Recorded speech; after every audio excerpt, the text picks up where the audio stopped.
നീ എന്തൊക്കെയായി കാണിച്ചു കൂട്ടുന്നേ? വസു ജയിക്കണമെന്ന് പറഞ്ഞ് മൗനവ്രതോ നിരാഹാരമോ ഒക്കെ ഇരിക്കാണോ നീ? എന്നിട്ട് മധുരം വിളമ്പോ അല്ലേ? അതിലെന്താ തെറ്റേട്ടാ? വസു എന്റെ ബന്ധുവാ, എന്റെ അനിയത്തി. അവള് ജയിക്കണോന്ന് എനിക്ക് എന്തുകൊണ്ട് ആഗ്രഹിച്ചൂടാ? ജയിക്കുമ്പോ അതെന്തുകൊണ്ട് ഞാൻ ആഘോഷിച്ചൂടാ? അവള് ജയിച്ചതേ ഞങ്ങൾ എതിർത്തിട്ടാ. ഞങ്ങൾ തോറ്റുപോയി.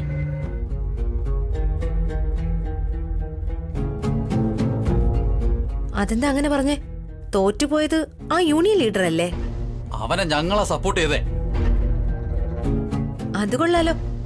ഏതോ ഒരു അന്യന് നിങ്ങൾ എന്തിനാ സപ്പോർട്ട് ചെയ്തത്? അയാള് തോറ്റുപോയെന്നും പറഞ്ഞ് നിങ്ങൾ എന്തിനാ ഇങ്ങനെ വിഷമിക്കുന്നേ? നമ്മുടെ വസു ജയിച്ചെന്നും പറഞ്ഞ് സന്തോഷിക്കാൻ നോക്ക്. ഏട്ടത്തിക്ക് പറഞ്ഞു കൊടുക്കാൻ ഏട്ടൻ മറന്നുപോയെന്നാ തോന്നുന്നേ. ഏട്ടത്തിക്ക് ഇപ്പോഴും അവര് നമ്മുടെ കുടുംബമെന്നാ വിചാരം. ഭാസ്കരേട്ടൻ പിന്നോട്ടാണെന്ന് എനിക്കറിയാം, പക്ഷെ ഇത്രമാത്രം പിന്നോട്ടാണെന്ന് ഞാൻ ഇപ്പോഴും അറിയുന്നേ.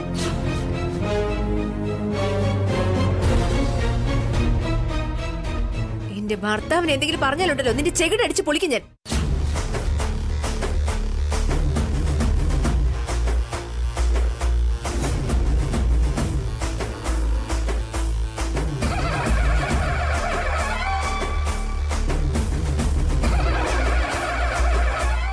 ക്ഷമിക്കണമേ, നീ എന്റെ ഒരു മുഖം മാത്രമേ കണ്ടിട്ടുള്ളൂ. എനിക്ക് ദേഷ്യം വന്നാൽ അത് താങ്ങാൻ നിനക്കും കഴിയില്ല, നിന്റെ അമ്മയ്ക്കും കഴിയില്ല.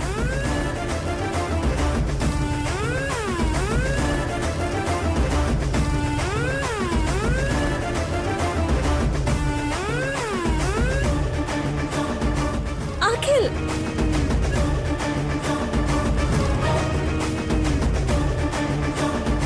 ഏടത്തെ ചോദ്യം ചെയ്യാനുള്ള റൈറ്റ്സ് എനിക്കില്ല അമ്മേ. ഞാൻ അമ്മയോട് ചോദിക്കുക, അവള് ജയിക്കാൻ വേണ്ടി എന്തിനാ മൗനവ്രതവും ഉണ്ണാവ്രതവും ഒക്കെ എടുത്തത്? അവള് ജയിച്ചതിന് അമ്മ എന്തിനാ സന്തോഷിക്കുന്നത്? കാർത്തിക മാത്രമല്ലടാ, വസുവും എന്റെ മരുമകളാ. അവള് ജയിക്കാൻ വേണ്ടിയേ ഞാൻ ആഗ്രഹിക്കത്തുള്ളൂ. അതുകൊണ്ടാ അവള് ജയിച്ചതിന് സ്വീറ്റ്സ് വാങ്ങി ഞങ്ങൾ ആഘോഷിച്ചത്.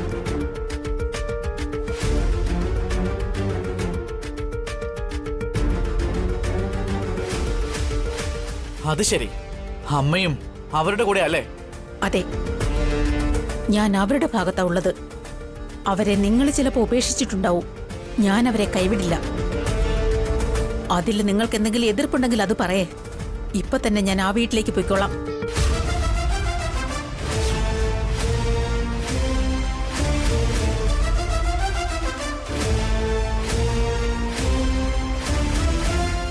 അവിടെയാണ് എന്റെ ഭർത്താവും മകനും മരുമകളും പേരക്കുട്ടികളും ഒക്കെ ഉള്ളത്.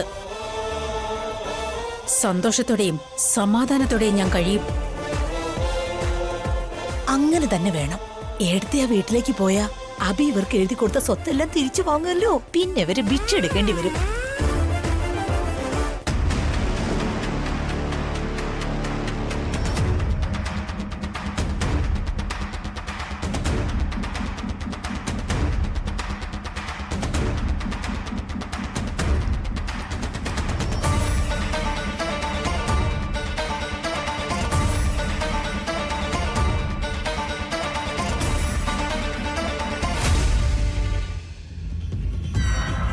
രണ്ടുപേരും എന്തോ സംഭവമാണെന്നാ വിചാരം. തോന്നിയതൊക്കെ കാണിച്ചു കൂട്ടുക. നിന്റെ അമ്മയും ഏട്ടത്തിയും നമ്മൾ എന്തിനാ ഇങ്ങനെ പേടിപ്പിക്കുന്നേ? നമ്മൾ എന്താ അത്രയ്ക്കും കഴിവില്ലാത്തവരോ? അല്ല, സ്വത്തിന് വേണ്ടി നമ്മൾ ഇവരെ കാല് പിടിച്ചോണ്ടിരിക്കുക. ഏട്ടൻ എന്തെങ്കിലും പറഞ്ഞാ അങ്ങേര് അങ്ങയുടെ സ്വത്തും കൊണ്ട് പാട്ടിന് പോവും. അമ്മ എന്തെങ്കിലും പറയുന്ന വെച്ചാ അവൻ തന്ന സ്വത്ത് മുഴുവൻ അങ്ങ് തിരിച്ചെടുക്കും. ഒരു കാര്യം ചെയ്യാഖൽ, എത്രയും വേഗം MLA സാറിനെ കണ്ട് കാര്യങ്ങളൊക്കെ പറയാം. നമ്മുടെ സ്വത്തുക്കളെല്ലാം വിറ്റ് കാശാക്കി റിയൽ എസ്റ്റേറ്റ് തുടങ്ങാന്ന് പറയാം. എല്ലാം വിറ്റ് നമ്മൾ കാശാക്കി മാറ്റുവാണെങ്കിൽ പിന്നെ അഭിയേട്ടന് പോലും ഒന്നും ചെയ്യാനാവില്ല. ഭാസ്കരേട്ടന്റെ പങ്ക് പോലും നമുക്കെടുക്കാൻ പറ്റും. എന്നിട്ട് അവരെ കൂടി നമുക്ക് പുറത്താക്കാം. അത് ശരിയാ കാർത്തിക. മുഴുവൻ സ്വത്തും നമ്മുടെ കയ്യിൽ തന്നെ വരണം. ഉടനെ പോയി ആ MLA സാറിനെ മീറ്റ് ചെയ്യാം.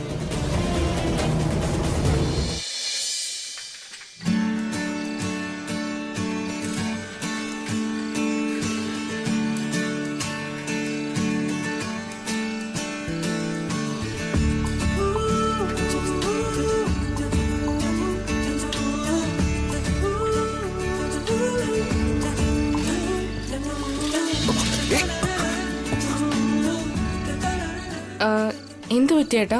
ചെയിൻ ഇളകിയെന്ന് തോന്നുന്നു.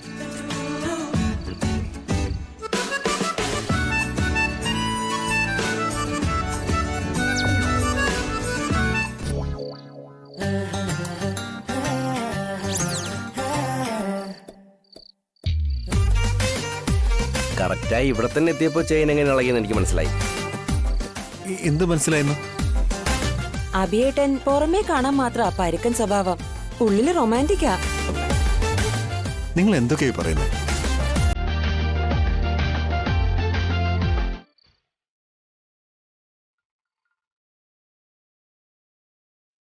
അല്ല, താനെന്തിനാ ചിരിക്കുന്നത്?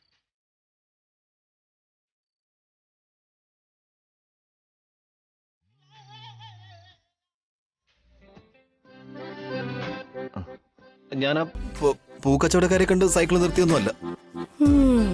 സാരമില്ല ചേട്ടാ, ഞങ്ങള് തെറ്റിദ്ധരിക്കില്ല.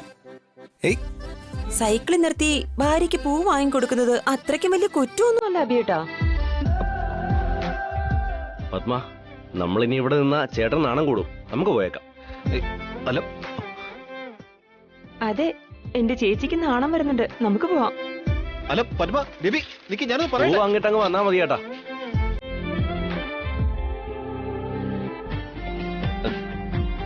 സത്യമായിട്ടും ഞാൻ അതുകൊണ്ടൊന്നുമല്ല സൈക്കിൾ നിർത്തിയത്. അതിനു വേണ്ടിയാണെന്ന് ഞാൻ പറഞ്ഞു. സത്യമായിട്ടും സൈക്കിളിന്റെ ചെയിൻ ഇളകിയതാ. ഇല്ലാന്ന് ഞാൻ പറഞ്ഞില്ലല്ലോ. ഞാനൊന്ന് ശരിയാക്കട്ടെ.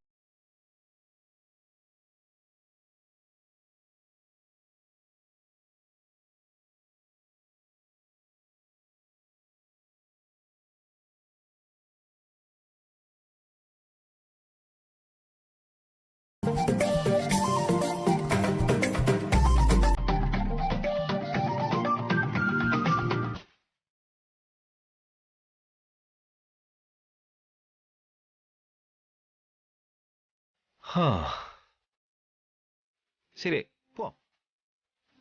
കയ്യിൽ മുഴുവൻ ഗ്രീസായെന്ന് തോന്നുന്നു. ഏട്ടൻ പോയി കൈ കഴുകുക. അല്ല, വെള്ളമുണ്ടോ? ആ മുത്തശ്ശിയുടെ കയ്യിലുണ്ടാവും. വാ ചോദിക്കാം. എന്താ മോളെ, നിനക്ക് പൂ വേണോ? കുറച്ച് വെള്ളം വേണമായിരുന്നു. ഇതാ മോളെ, ഇതെടുത്തോ.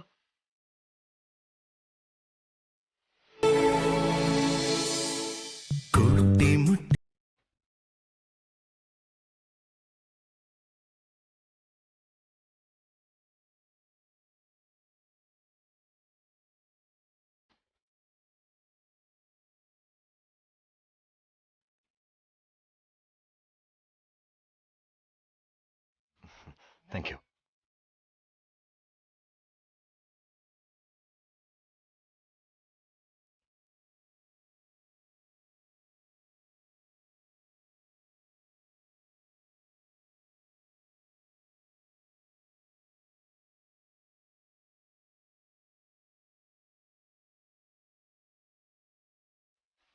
ഒരുപാട് നന്ദിയുണ്ട്. എന്താ മോളെ, ഒരുപാട് സന്തോഷത്തിലാണല്ലോ.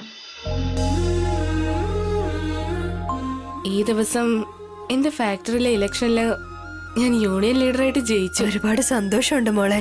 എന്താ മോനെ, നിന്റെ ഭാര്യ ജയിച്ചതല്ലേ, അവൾക്ക് കുറച്ച് പൂവെങ്കിലും വാങ്ങിക്കൊടുത്തൂടെ? ഒരു 2 മുഴം തന്നോളൂ. അല്ലെങ്കിൽ 2 മുഴം തന്നെയല്ലേ വാങ്ങിക്കൊണ്ട് പോകുന്നത്. ഇന്നും 2 മുഴം മതിയോ? ഇത് മുഴുവനും നീ എടുത്തുകൊണ്ട് പൊക്കോ മോനെ. അല്ല, ഇത്രയും പൂ കൊണ്ടുപോയിട്ട് ഞാൻ എന്ത് ചെയ്യാനാ? കുറച്ച് പൂ അവിടെ തലയിൽ വെച്ചോ, ബാക്കി വീട്ടിൽ കൊണ്ടുപോയിക്കോ.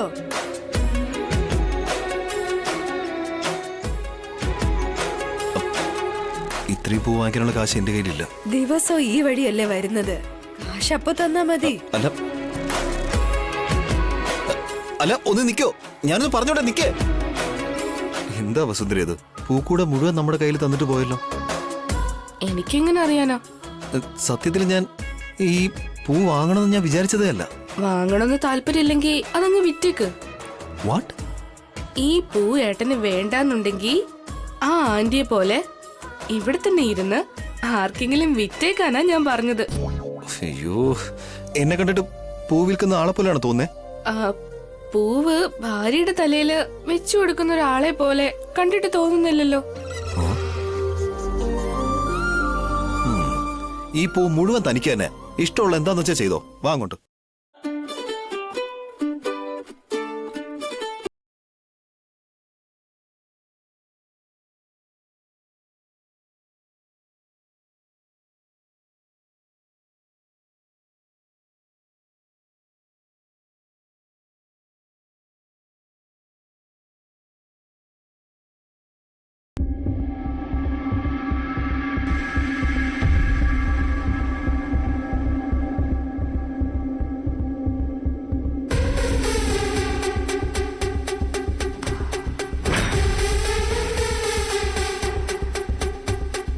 ഏറ്റവും കൂടുതൽ ഭൂരിപക്ഷത്തിൽ ശ്രീമതി വസുന്ധര വിജയിച്ചിരിക്കുന്നു.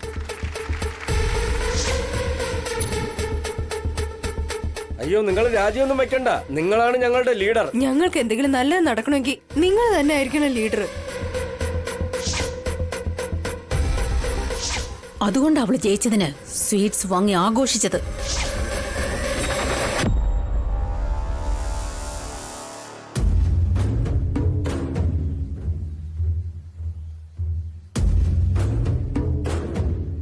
പുറത്തുനിന്നും വോട്ട് കിട്ടിയിട്ടില്ല, വീടിനകത്തൊന്നും കിട്ടിയിട്ടില്ല, ഡെപ്പോസിറ്റ് പോലും കിട്ടില്ലെന്ന് തോന്നുന്നു. വീട്ടിലായാലും ഫാക്ടറിയിലായാലും നിങ്ങളുടെ മാനം മുഴുവനും പോയെന്ന് തോന്നുന്നു. നമ്മുടെ മാനവും നഷ്ടപ്പെട്ടില്ലേ സാർ? നീ ഒന്ന് വായടച്ചു മിണ്ടാണ്ടിരിക്കുന്നുണ്ടോ? അതെ അങ്കിൾ, വീട്ടിൽ ഞങ്ങളുടെ അമ്മയും എന്റെ ഏട്ടത്തിയും ഞങ്ങൾക്ക് എഗെയിൻസ്റ്റ് ആയി മൗനവ്രതവും ഉണ്ണാവ്രതവും ഒക്കെ ഇരുന്നു. ഫാക്ടറിയിൽ ആ വസു വർക്കേഴ്സിനെ സെന്റിമെന്റ്സ് കൊണ്ട് വീഴ്ത്തി വോട്ടുകളെല്ലാം നേടി. നല്ല കാര്യം, ആ വസുന്ധര അസംബ്ലി ഇലക്ഷനിലേക്ക് വന്നില്ല. വന്നിരുന്നെങ്കിൽ സാറിന്റെ കാര്യം പോക്കായനെ. കൂടുതൽ സംസാരിച്ചാലേ നീ നിന്റെ ജന്മത്തിൽ ഇനി വോട്ട് ചെയ്യില്ല. എന്ത് ചെയ്യണമെന്ന് മനസ്സിലാവുന്നില്ല. എന്തെങ്കിലും ഐഡിയ ഉണ്ടെന്ന് അറിയാൻ ഞാൻ സാറിന്റെ അടുത്ത് വന്നത്. അത് ശരി, നിന്റെ ചേട്ടൻ എന്ത് പറയുന്നു? അങ്ങനെ കയ്യാലപ്പുറത്തിരിക്കുന്ന തേങ്ങ പോലെയാ. അങ്ങോട്ട് വീഴോ ഇങ്ങോട്ട് വീഴോ ഒന്നും അറിയില്ല. അപ്പൊ എല്ലാ സാറിന്റെ ടൈപ്പ് ആണെന്ന് തോന്നുന്നല്ലോ. ഈ കസേരയിൽ ഇരുന്ന സാറിന്റെ കക്ഷി, ആ കസേരയിൽ ഇരുന്നാലോ എതിർ കക്ഷി. അടിച്ച കള്ള് തലയ്ക്ക് പിടിക്കുന്നതിന് മുമ്പ് എന്തിനാടാ ഇങ്ങനെ വിഡിത്തം പോലും വന്നേ? ആവശ്യമില്ലാതെ സംസാരിക്കാതെ അങ്ങോട്ട് മാറി നിൽക്കേ. അങ്കിള് തന്നെ എന്തെങ്കിലും ഒന്ന് ചെയ്യണം, അതാ ഞങ്ങളുടെ ഏക വിശ്വാസം. അതുകൊണ്ടല്ലേ നിങ്ങളെ എല്ലാവരെയും കച്ചവടമാക്കാൻ ഞാൻ ശ്രമിക്കുന്നത്. ഞങ്ങൾ ഇതിൽ നിന്ന് ഒന്ന് രക്ഷപ്പെടുത്തണം സാർ. സാറോട് കൈവിട്ട ഞങ്ങൾക്ക് വേറെ മാർഗമില്ല. ഇതേ കാര്യം ആ അഭിറാമിന്റെ വായിൽ നിന്നും എനിക്ക് കേൾക്കണം. എന്നെയും എന്റെ മകനെയും തല്ലിയവൻ എന്റെ കാലിൽ വീണ മാപ്പിരക്കണം. അഖിൽ, ആ പറഞ്ഞത് കൊള്ളാം. നീ അംബികാദേവിക്ക് മാത്രമല്ല മരുമകൻ, എന്റെയും മരുമകനാ. അതായത് നീ എന്റെ മകളെ പോലെയാണെന്നാ പറഞ്ഞത്. നിന്നെ സഹായിക്കാനല്ലേ ഞാനുള്ളത്. എങ്ങനെയെങ്കിലും സ്വത്ത് മുഴുവനും ഞങ്ങളുടെ കയ്യിൽ വരണം. ഉറപ്പായും വരുമോളെ. സ്വത്ത് മുഴുവൻ നമ്മുടേതാണെന്നങ്ങ് കരുതിക്കോ. നമ്മളുടേതല്ല സാർ, നിങ്ങളുടെ എന്ന് പറയണം. അതെന്തിനാടാ പ്രത്യേകിച്ച് ഇവരോട് പറയുന്നേ? കുറച്ച് കഴിയുമ്പോ എല്ലാം എനിക്ക് തന്നെ കിട്ടില്ലേ? ഞങ്ങൾ ഇനി എന്ത് ചെയ്യണം സാർ? ഒന്നും ചെയ്യാൻ കഴിയാത്തതുകൊണ്ടല്ലേ എന്റെ അടുത്തേക്ക് വന്നത്. ഇനി എല്ലാം ഞാൻ നോക്കിക്കോളാം, നിങ്ങൾ കണ്ടാ മതി. അപ്പോ അവരുടെ ഈ പ്രശ്നം അവര് തന്നെ സോൾവ് ചെയ്യണമെന്നാണോ സാർ? ഒരുപാട് നന്ദിയുണ്ടെങ്കിൽ സ്വത്ത് മുഴുവനും കിട്ടിയതിന് ശേഷം അങ്കിളിനോടൊപ്പം റിയൽ എസ്റ്റേറ്റ് ബിസിനസ് തുടങ്ങും. ഞങ്ങൾക്കിനി വേറെ പാർട്ട്നേഴ്സ് വേണ്ട. അതെ സാർ, സാറിന്റെ കൂടെ ബിസിനസ് ചെയ്യുന്നത് ഞങ്ങൾക്ക് ഒരുപാട് സന്തോഷമുള്ള കാര്യമാണ്. എനിക്ക് വേണ്ടിയതും അത് തന്നെയല്ലേ. എന്താ സാർ, അവരുടെ സ്വത്ത് മുഴുവൻ സാറിന്റെ കയ്യിൽ വന്നിട്ട് ഇവരെ ഓടിക്കാനാണോ? സത്യം പറഞ്ഞാൽ എനിക്ക് വേറെ ഒരു ബിസിനസിന്റെയും പാർട്ട്നേഴ്സിന്റെയും ആവശ്യമില്ല. MLA ആയതുകൊണ്ട് ജനങ്ങൾക്ക് എന്തെങ്കിലുമൊക്കെ നല്ല കാര്യം ചെയ്യണ്ടേ? രാഷ്ട്രീയമെന്ന് പറഞ്ഞാൽ തന്നെ സേവനമൊന്നല്ലേ? അതുകൊണ്ട് നിങ്ങൾക്കൊരു സഹായം, അത് തന്നെ സഹായം ചെയ്യാവുന്ന. എല്ലാം ഞങ്ങളുടെ ഭാഗ്യമോ സാർ? അങ്കിൾ ഞങ്ങൾക്ക് ദൈവത്തെ പോലെയാ. നാളെ രാവിലെ ഞാൻ നിങ്ങളുടെ വീട്ടിലേക്ക് വരാം. നിന്റെ ചേട്ടന്റെ ഒരേ ഒരു കയ്യൊപ്പ് കിട്ടിയാൽ മാത്രം മതി. നിങ്ങളുടെ എല്ലാവരുടെയും തലവര മാറുന്നത് ഞാൻ കാണിച്ചു തരാം.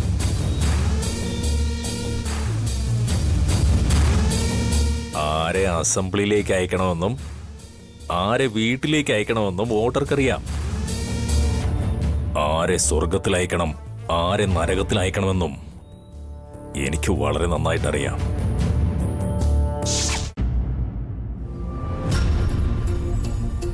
അല്ല ചേട്ടാ, അബിയേട്ടനെ ചേച്ചി ഇതുവരെ കണ്ടില്ലല്ലോ. ഇനിയിപ്പോ ശരിക്കും ചെയിൻ ഇളകി കാണോ? നമ്മൾ ആവശ്യമില്ലാതെ സംശയിച്ചല്ലേ? നമുക്ക് തെറ്റുപറ്റിയെന്നാ തോന്നുന്നേ. അബിയേട്ടനെ ചേച്ചി വഴിയിൽ കഷ്ടപ്പെടുന്നുണ്ടോ എന്തോ. സൈക്കിൾ എടുക്ക്, നമുക്ക് പോയി നോക്കിയിട്ട് വരാം.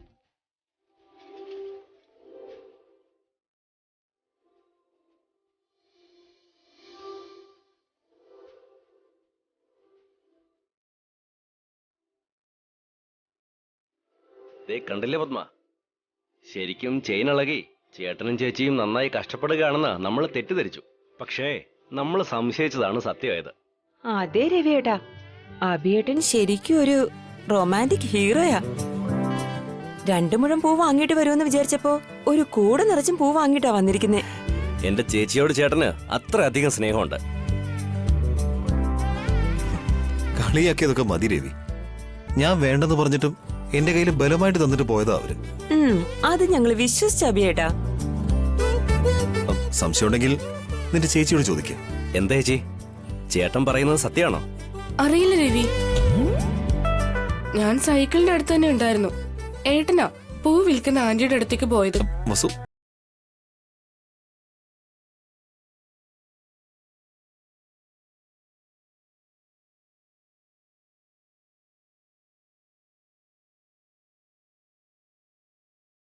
മനസ്സിലായി ചേച്ചി.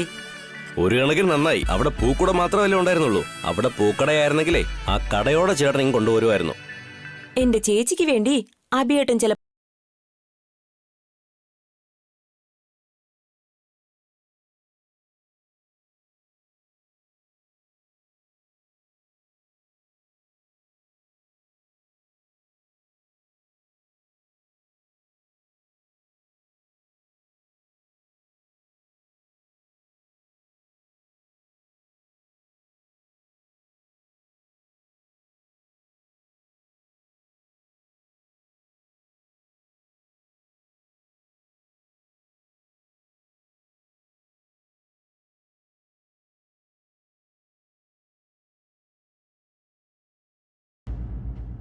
മര്യാദയ്ക്ക് മുഴുവൻ പണവും നീ തന്നേ പറ്റൂ.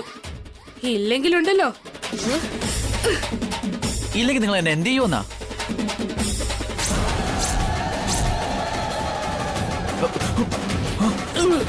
കൊന്നുകളയും ഞാൻ. അന്നെന്തോ അറിയാതെ തെറ്റ് ചെയ്തു പോയതാ. അപ്പോ ഈ ചേച്ചിയുമായിട്ടുള്ള വഴക്കേ അന്നേ തുടങ്ങിയതല്ലേ? അന്ന് തമാശക്ക് വഴക്കുണ്ടാക്കി. ഇപ്പൊ അത് സീരിയസ് ആയിരിക്കുക. ഇങ്ങനെയൊക്കെ സംഭവിക്കുമെന്നും എന്റെ സ്വന്തക്കാരെ എതിർത്ത് മത്സരിക്കേണ്ടി വരുമെന്നും ഒരിക്കലും വിചാരിച്ചിരുന്നതേയില്ല.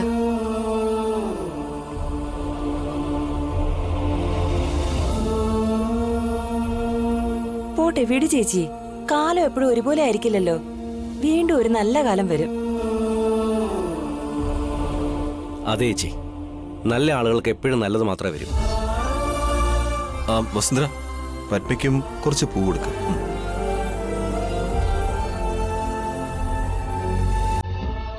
അതൊന്നും വേണ്ട ചേച്ചി.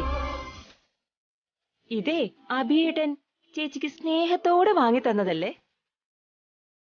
എല്ലാം ചേച്ചിക്ക് തന്നെ ഇരിക്കട്ടെ. ചേച്ചിയെ കൂടാതെ അബിയേട്ടന്റെ സ്നേഹം ആർക്കും പങ്കുവെക്കാൻ കൊടുക്കുകയേ വേണ്ട.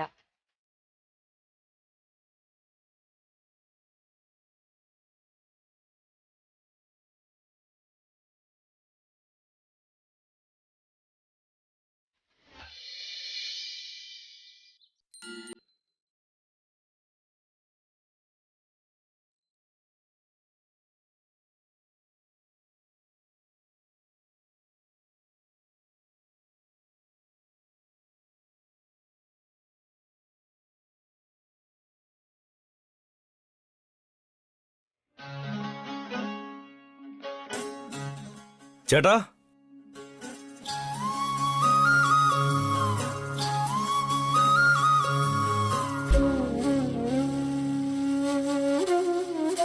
രവിയേട്ടാ,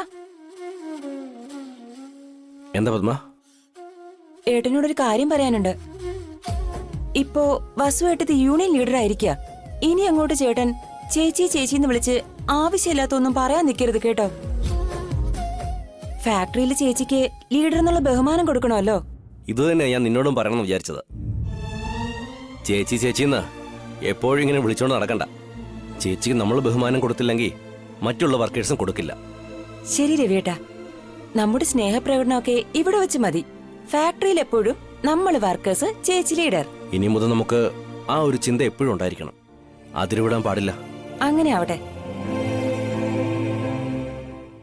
ആ ചേട്ടാ, ഗുഡ് മോർണിംഗ് രവി.